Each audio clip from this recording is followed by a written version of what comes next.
Patriotes gabonais, en avant, pour la patrie ou la mort, nous vaincrons, nous vaincrons. Bonjour chers téléspectateurs et bienvenue dans cette interview.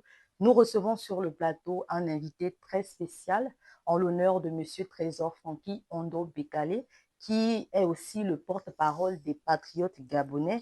Il vient aujourd'hui porter une analyse des patriotes gabonais sur les questions pré- et post-30 août 2023 et bien sûr donner son point de vue sur le référendum du 16 novembre 2024 au Gabon. Bonsoir Monsieur Ondo Bekale. Bonsoir madame.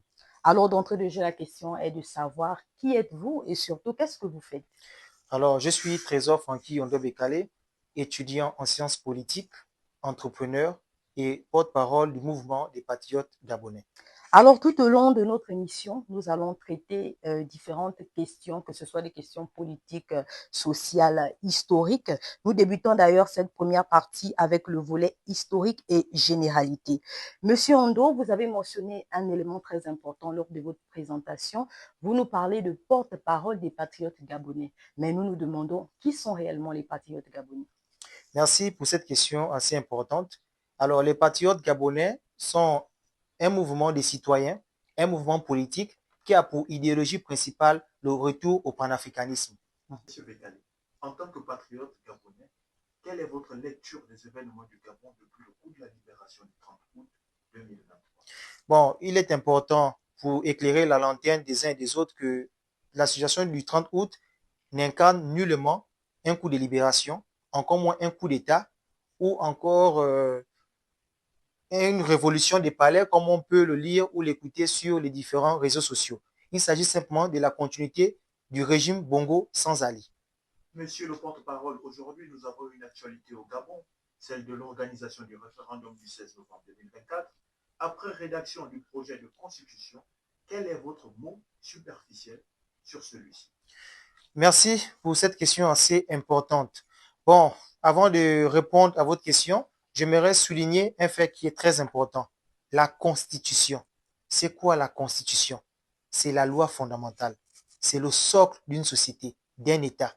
C'est ce qui oriente les institutions, du moins dans leur fonctionnement. C'est ce qui oriente et qui garantit les libertés individuelles. Donc, lorsque on organise un dialogue national soi-disant inclusif et qu'on ne respecte pas les conclusions issues de ces dialogues et on vient à présenter un projet de constitution qui présente autant de limites, nous, patriotes gabonais, nous pensons que ce projet est à réécrire.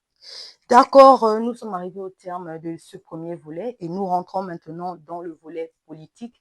Et nous savons que lorsque nous parlons de politique, nous parlons de société, car la politique elle-même est l'art de gérer la cité. Justement, il y a une interrogation épineuse quand même, celle concernant la séparation des pouvoirs, telle que mentionnée dans ce projet de constitution à l'article 5, si je ne me trompe. La population n'arrive d'ailleurs pas à se mettre d'accord sur ce projet de constitution. Quelle est la position des patriotes gabonais? Alors, pour les patriotes gabonais, nous avons une façon de procéder. Et cette façon, elle est d'ailleurs une méthode très scientifique qui consiste à constater, à analyser, ensuite présenter des perspectives pour sortir ou pour trouver des solutions face à une situation donnée. Et quant à la séparation des pouvoirs, qui est la question qui fait couler beaucoup d'encre et de salive, les patriotes gabonais pensent que en adoptant le régime démocratique, il est important de respecter les caractéristiques même d'un régime démocratique. Peu importe peu importe le système qu'on peut adopter, que ce soit un système présidentiel, semi-présidentiel, mais il faut tout de même respecter le principe démocratique qui rassemble, s'il vous plaît, laissez-moi finir, qui rassemble deux caractéristiques importantes, à savoir l'alternance, mais aussi la séparation des pouvoirs. Donc vous voulez dire que dans cet article 5, on a juste écrit séparation des pouvoirs, mais il n'y a pas du concret dans la suite du document? Mais on peut constater que depuis la constitution du 26 mars 1991, le Gabon a été déclaré comme étant un état de droit et un pays où la séparation des pouvoirs existe. Mais dans la pratique, est-ce que cette séparation est réellement manifeste? Monsieur Bekale, est-ce que les hommes n'ont-ils pas leur part à jouer dans ce qui est écrit? Parce que une loi est faite pour être interprétée. Bon, de quels hommes s'agit-il pour jouer une quelconque part? Nous avons ici un projet de constitution qui nous est présenté et qui présente assez de limites.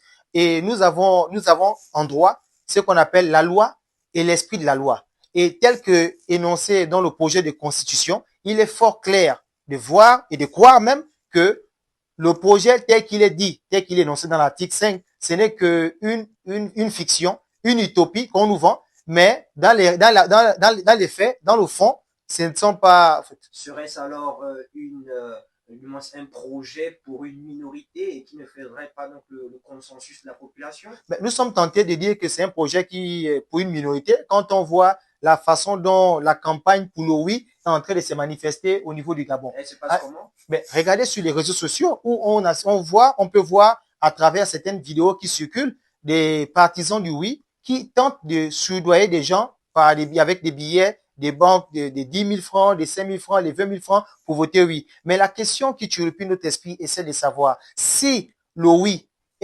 consiste à voter le projet idéal, idoine pour le Gabon, pourquoi faut-il payer les gens pour venir voter sur oui? Serait-ce alors une continuité de ce qu'on a vu dans le régime qui a déchu? Justement, c'est pourquoi je disais dans mon propos liminaire qu'il s'agit ici non pas d'un coup de libération, non pas d'une révolution des palais, non pas d'un coup d'État, mais plutôt de la continuité d'un régime Bongo sans Ali. Sur cette séparation de pouvoir, une partie du peuple dit que le président de la République aurait des pouvoirs excessifs qui pourraient entraver le processus démocratique.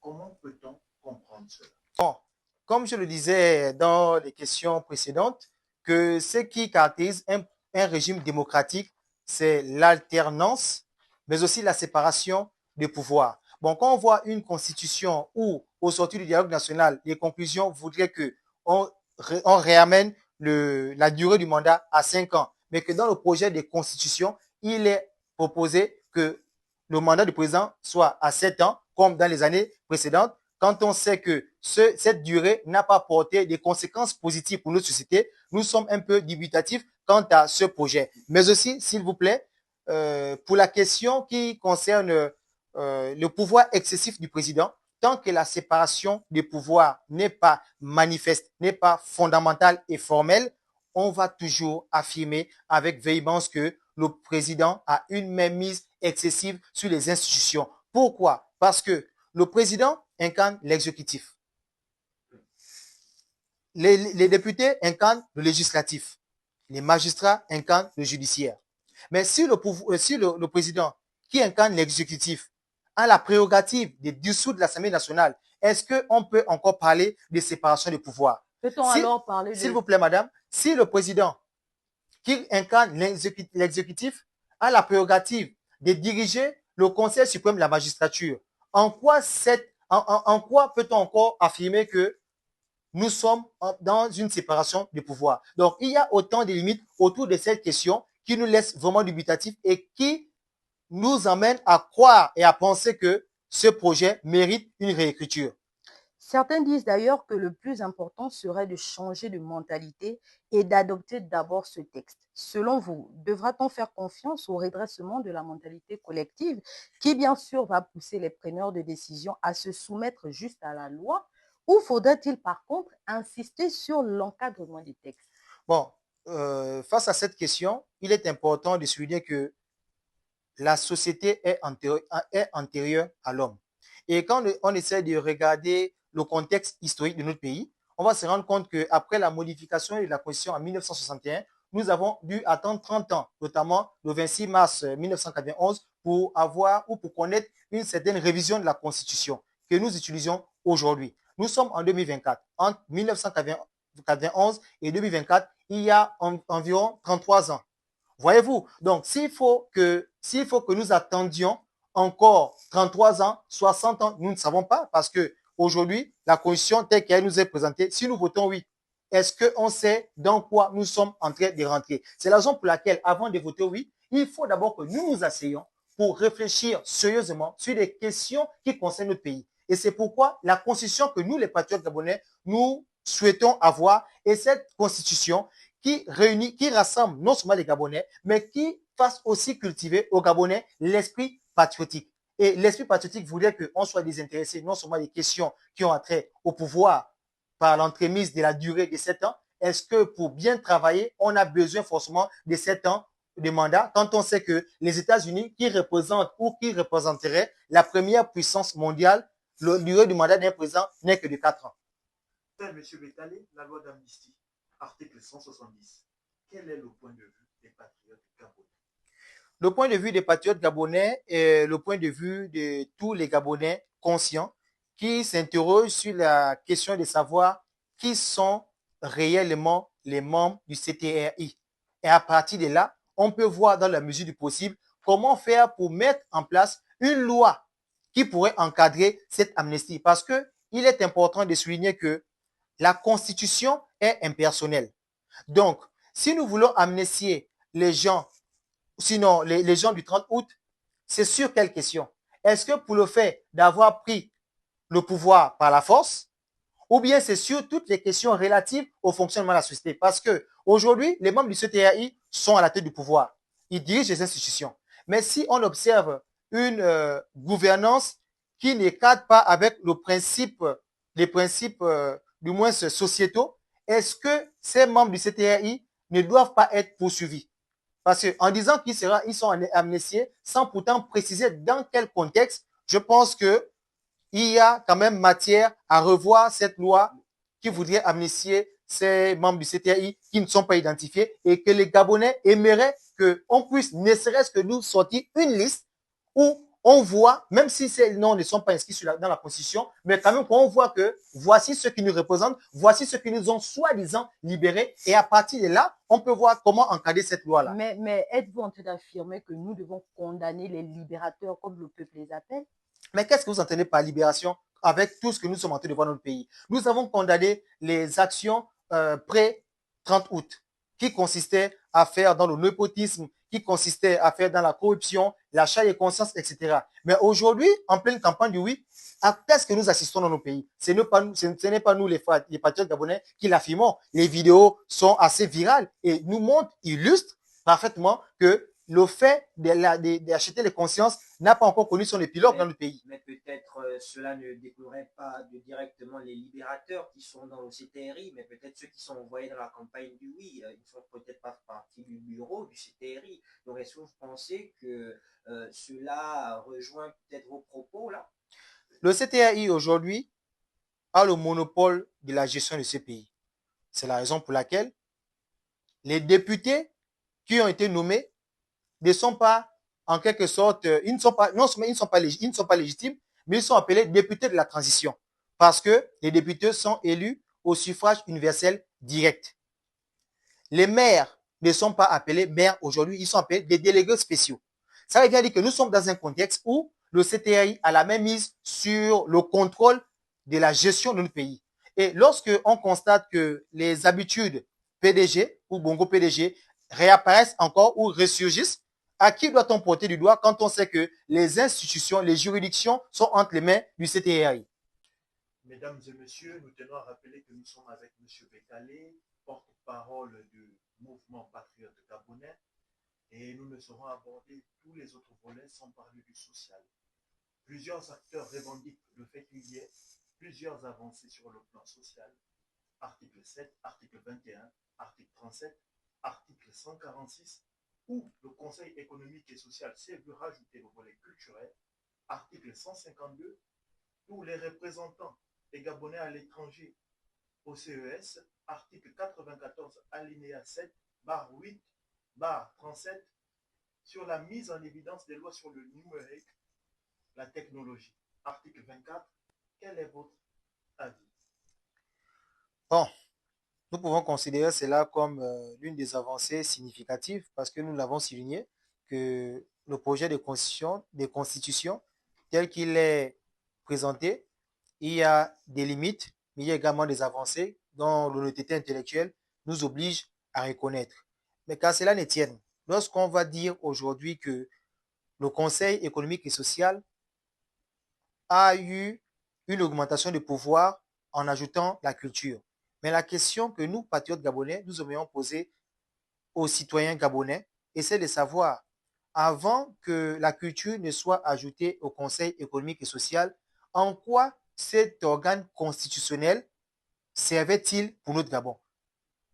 Quels sont, en d'autres termes, les faits qu'on peut constater dans la société gabonaise qui émanent de ce Conseil économique et social quand on sait que les questions qui touchent un peu le social amènent les populations à crier incessamment, mais les politiques n'entendent pas ça d'une bonne oreille. Toutefois, c'est comme si vous étiez en train de critiquer la place de l'institution du CS au Non, du Gabon. le but n'est pas de critiquer la place du CS au Gabon. Le but est de faire savoir et de faire constater que ce Conseil économique et social est muet parce qu'il est à la sorde en fait de l'exécutif. Et c'est pourquoi la notion de séparation du pouvoir a tout son sens. Parce qu'aujourd'hui, au Conseil économique et social, il n'y a que des fonctionnaires qui vont certainement chaque matin au bureau s'asseoir, mais qui n'ont en réalité pas du travail. Parce que si ce Conseil économique et social travaillait, les aspects sociaux tels que la SCG qui arnaque les gens depuis plusieurs années, ces aspects-là devaient cesser. Du moins, devaient être renoncés. S'il vous plaît, j'arrive. Regardez un peu à l'époque de Bongo Père, les compteurs d'électricité dans les ménages. Par mois, on pouvait payer 5 000, par mois, on pouvait payer 6 000 francs au trop. Mais aujourd'hui, on a remplacé ces compteurs pour nous faire croire qu'on a progressé. Or, ce progrès ne fait que appauvrir les Gabonais. Figurez-vous que pour un ménage de 4 personnes, la consommation énergétique peut excéder 2 000 francs par jour. Est-ce que c'est normal? On regarde la situation offerte. Est-ce qu'on peut toujours parler du social? Ou du moins, où est le Conseil économique et social lorsque la SCG arnaque les Gabonais? On a aujourd'hui dans les ménages de 4-5 personnes les consommations énergétiques hebdomadaires, mensuelles, qui excèdent même les 50 000 francs CFA. Quand on sait que sous l'ère Bongo Père, nous avions des factures de 5 000 francs CFA. Peut-être ce sera à cause de toutes ces questions que l'article 37 stipule désormais que l'État garantit à tous l'accès à l'eau potable et l'énergie. Serait-ce une avancée ou pas? Est-ce que avant cette disposition constitutionnelle qui figure dans le nouveau projet de constitution, l'État n'avait pas déjà cette prérogative? Le problème n'est pas de mettre seulement des choses qui vont venir orner, du moins qui vont venir surcharger les articles de la Constitution, mais également les alinéas. Le problème est de mettre en place une politique qui est capable d'être impersonnelle, mais qui sert aux individus, qui sert aux citoyens, qui sert à notre société gabonaise. Il y a d'ailleurs certains arguments qui démontrent que dans certains pays, tels que le Bénin et le Ghana, les dispositions similaires à celles que nous voulons adopter garantissent une démocratie beaucoup plus adéquate. Ne devrait-on, pas peut-être essayer? Madame, nous avons le devoir de vous rappeler que tous ces pays que vous venez à peine de citer ne sont nullement ou ne représentent nullement des modèles démocratiques aussi bien en Afrique qu'à l'échelle mondiale. Donc, les prendre pour éléments paradigmatiques en matière de démocratie, c'est se leurrer la face. Mais peut-être faudrait-il s'inspirer quand même. S'inspirer des gens qui ne sont pas des modèles, je ne pense pas. Des modèles peut-être selon vous, selon les chiffres internationaux, les statistiques. Mais de quels chiffres internationaux quand on sait qu'au niveau du Bénin, il y a des opposants qui sont traqués? Peut-on parler de démocratie quand le pouvoir en place martyrise ses opposants? Peut-on parler de démocratie lorsque les résultats d'une élection sont contestés, sont compromis? Je ne pense pas. Donc, s'il faut prendre des éléments paradigmatiques, ce ne sont pas ces pays que vous venez à peine de citer, bien que je respecte ces pays, bien que je respecte également les citoyens de ces pays. Alors, M. Bekale, nous ne saurons sans doute aborder tous ces volets sans parler du volet souveraineté. Est-ce qu'à travers cette constitution, on peut voir une réaffirmation suprême de la souveraineté du Gabon dans tous ces peuples? Malheureusement, c'est ce qui était attendu par tous les Gabonais lorsque le soi-disant coup de libération a été fait le 30 août, lorsqu'on a vu les militaires dehors clamer haut et fort qu'ils nous ont libérés, qu'ils ont libéré le Gabon. On a pu constater à la lumière des mois qui viennent à peine de passer qu'en réalité, c'était une farce. Et si nous voulons aspirer à la souveraineté nationale, il y a un processus qu'il faut obéir, notamment le recouvrement de notre identité, mais aussi la recherche de la souveraineté économique. Parce qu'un pays ne peut avoir la souveraineté nationale si ce pays n'est pas indépendant. Or, le cas du Gabon, on peut bien constater que notre situation économique est toujours gérée par la France, qui non seulement régule notre monnaie, elle-même décide lorsque ça monte, lorsque ça descend.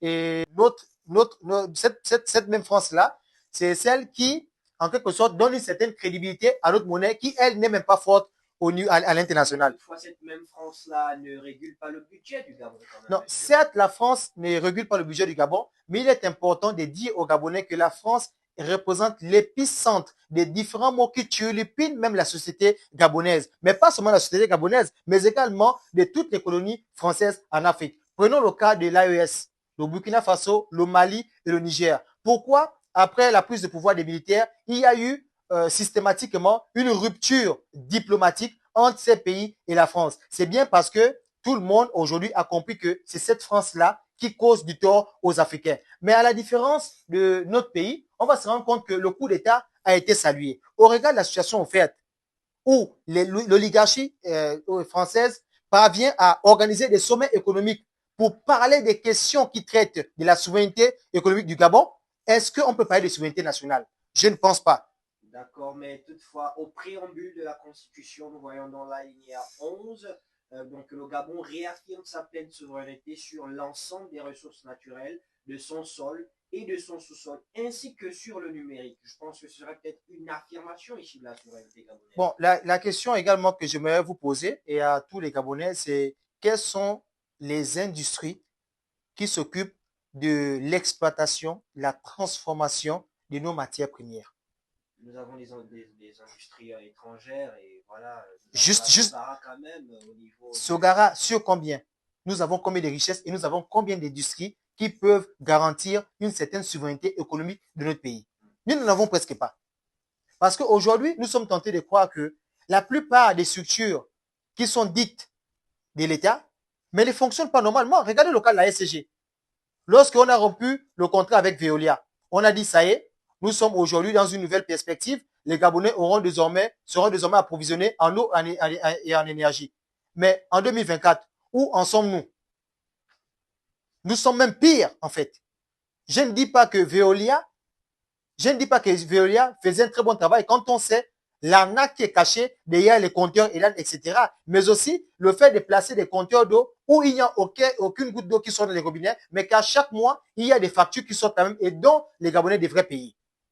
Vous nous parlez là de souveraineté économique instable au Gabon, mais quelle place alors nous laisse entrevoir ce projet de constitution pour le Gabon dans l'échiquier des nations africaines et même au-delà? Il faut comprendre que un pays ne peut avoir une place de choix, une place prépondérante et ne peut s'affirmer que si et seulement si ce pays-là a la culture ou du moins fait un retour à son identité.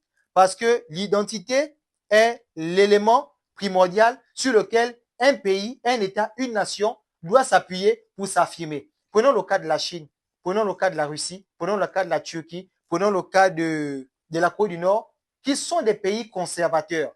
Est-ce qu'on ne peut pas observer une certaine émergence dans ces pays-là? Pourquoi? Parce que ces pays ont refusé les canaux occidentaux pour essentiellement fonctionner avec leur histoire, leur culture. Et c'est ce qu'il faut également au Gabon, que même si nous adoptions ou même si nous voulons adopter un régime démocratique, mais que ce régime soit sous l'égide et les auspices de notre culture et de nos valeurs. Mais justement, vous parlez de la culture ici dans l'article 43 de la Constitution. Pour devenir président de la République, désormais, nous devons parler au moins une langue nationale. Qu'est-ce que vous pensez alors de cet aspect? C'est une avancée qui est très significative et qui est également un appel au patriotisme. Et nous, en tant que patriotes gabonais, nous saluons cette avancée, nous la reconnaissons et nous voulons, du moins, nous sommes en phase avec cette disposition constitutionnelle qui voudrait que désormais un Gabonais puisse parler ne serait-ce qu'une langue. C'est très important la langue. Toutefois, il faudrait peut-être pas pas encadrer cette disposition parce que désormais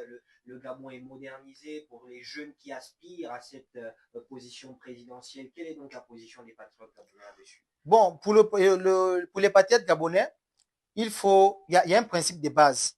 Premièrement, pour construire un pays, il faut que nous ayons des patriotes. Et ne peut être appelé patriote que quelqu'un qui a une identité. Nous ne pouvons pas nous vanter d'être des patriotes tout en ayant une culture occidentale. Et c'est ce qui fait le mal de nos sociétés, non seulement africaines, mais également du Gabon. Parce que nous prenons pour paradigme, nous prenons pour exemple, nous prenons pour modèle les valeurs occidentales qui, elles, représentent des vices chez nous. Donc, à partir du moment où nos cultures sont mises, certes, sont énoncées dans le projet de constitution, mais ne sont pas mises en avant, il sera difficile, sinon impossible, que nous parvenions à notre souveraineté ou à une parfaite affirmation du Gabon à l'échelle africaine et même à l'échelle internationale. Et c'est pourquoi nous appelons à un retour aux sources.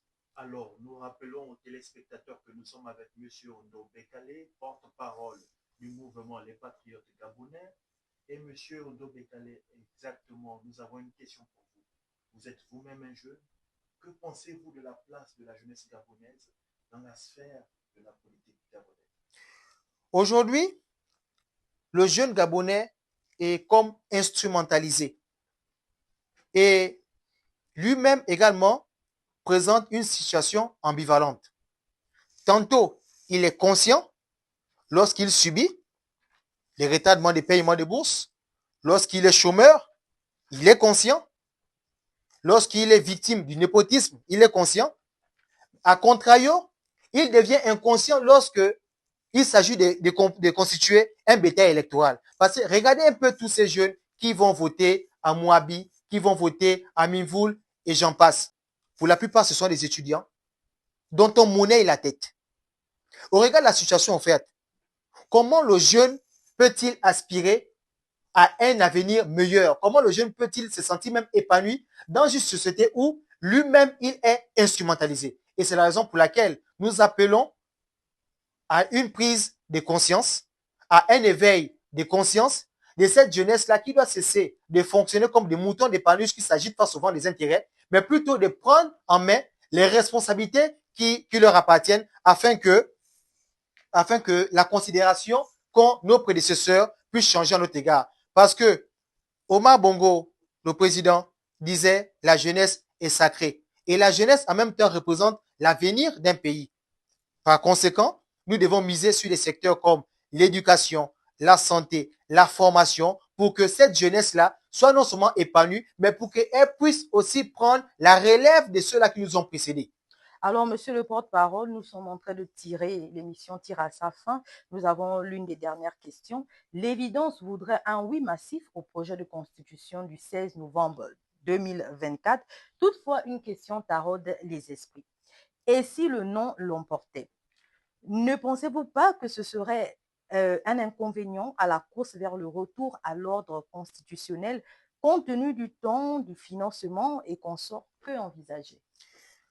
Merci pour cette question assez pertinente et qui est d'ailleurs aussi pertinente que les précédentes. Nous ne sommes pas aujourd'hui au Gabon dans une course au retour à l'ordre constitutionnel quand on sait ou quand nous ne sommes pas sans savoir les antécédents qu'a connu notre pays sur le plan politique et social. Quelle course faisons-nous pour facilement revenir à l'ordre constitutionnel? Quel est le cachet? Qu'est-ce qui est sous-jacent dans cette course à revenir à l'ordre constitutionnel quand on sait que l'ordre constitutionnel n'a apporté à notre pays aucune solution concrète pour le citoyen gabonais qui, à un moment donné de l'histoire, a eu le dégoût de vivre dans son propre pays. Et c'est la raison pour laquelle on peut observer au niveau de l'AES un non-retour immédiat à l'ordre constitutionnel parce que ils ont constaté que l'ordre constitutionnel dont les citoyens ont longtemps fait confiance n'a pas apporté des solutions concrètes aux différents maux qui minent leur société. Et ça, il y a du temps qui passe. Il faut quand même comprendre que. Mais nous courons pour aller vers où? Et pourquoi cette précipitation? C'est ce qui en réalité fait douter les Gabonais, parce que c'est comme s'il y a un agenda qui est caché et qu'on veut imposer ça aux Gabonais afin on va tout sur ça. Bon, c'est comme s'il y a un agenda qui est caché et qu'on veut imposer aux Gabonais. Et c'est la raison pour laquelle, face à la question référendaire, il est important que les Gabonais fassent attention, que les Gabonais prennent conscience que ce n'est pas la course à l'ordre constitutionnel qui va garantir leur souveraineté, mais plutôt le fait de s'asseoir et de bien réécrire une constitution forte en revoyant les accords et mettre des dispositions qui renforcent beaucoup plus le recouvrement de notre identité, le recouvrement de notre souveraineté économique pour parvenir aux résultats escomptés. Alors, nous observons depuis un bon moment sur la toile les activités des patriotes gabonais. Alors, une question nous vient à l'esprit. Pourquoi la couleur rouge? Et avoir votre cravate, je pense que la question est la lieu d'être. Bon, le rouge est une couleur qui est très symbolique au niveau de l'Afrique, au niveau du Gabon et même au niveau de nos différentes villes. Parce que au niveau de l'Afrique, ça symbolise le sang des panafricains ou des panafricanistes qui a coulé, à l'instar de Thomas Sankara, de Nkrumah, de Lumumba et j'en passe. Et au niveau du Gabon, le rouge a toujours été la marque de la révolution de notre société, à travers le leader Pierre Mamboundou, paix à son âme. Donc, c'est une couleur que nous, les patriotes gabonais, avons adoptée, non pas par suivisme, mais par reconnaissance des sacrifices et des efforts qu'ont fait nos prédécesseurs et dont aujourd'hui nous avons la fierté à travers le patrimoine culturel, le patrimoine informationnel, d'éveiller les consciences afin de prendre le relais et suivre les traces sur lesquelles ils nous ont laissées. Mesdames et messieurs, nous arrivons au terme de notre interview. Nous étions avec M. Bekale, porte-parole des patriotes gabonais. M. Bekale, un mot de fin. Que retenir de cette interview? Alors, Gabonais et Gabonaises, nous sommes à un tournant majeur de notre pays. Il ne s'agit pas là d'un projet politico-politicien. Il s'agit ici d'instituer notre constitution qui se veut impersonnelle, intemporelle et qui va donner une ligne directive de la politique économique, sociologique de notre pays. C'est pourquoi, face à la question de savoir si le oui est l'alternative par excellence pour sortir notre pays des différents maux, nous, patriotes gabonais, nous nous insurgeons en faux quand on sait que nous avons eu des antécédents qui, jusqu'à présent, nous ont donné des plaies inguérissables. Nous avons fait confiance par le passé aux politiques et aux politiciens. Ces derniers nous ont déçus. Et à la lecture des événements politiques qui se passent dans notre pays, nous, patriotes gabonais, nous vous appelons à voter massivement pour un non, qui n'est pas une opposition à l'endroit des dirigeants du CTRI, mais plutôt un appel à une réécriture du projet de constitution qui présente assez de limites. Parce que le fait de voter pour le non nous permet d'avoir ou de nous asseoir, nous réunir à nouveau et de réfléchir sur un projet de constitution qui sera beaucoup plus solide, qui va garantir les libertés individuelles, les libertés institutionnelles et la séparation des pouvoirs auxquels le régime démocratique promeut. Et c'est pourquoi ce samedi 16 novembre, nous vous invitons à accomplir votre devoir citoyen. Faites le tout possible de d'abord aller dans les bureaux de vote, voter massivement et le reste, le Seigneur nous aidera. La patrie ou la mort, nous vaincrons. Patriotes gabonais, en avant, pour la patrie ou la mort, nous vaincrons.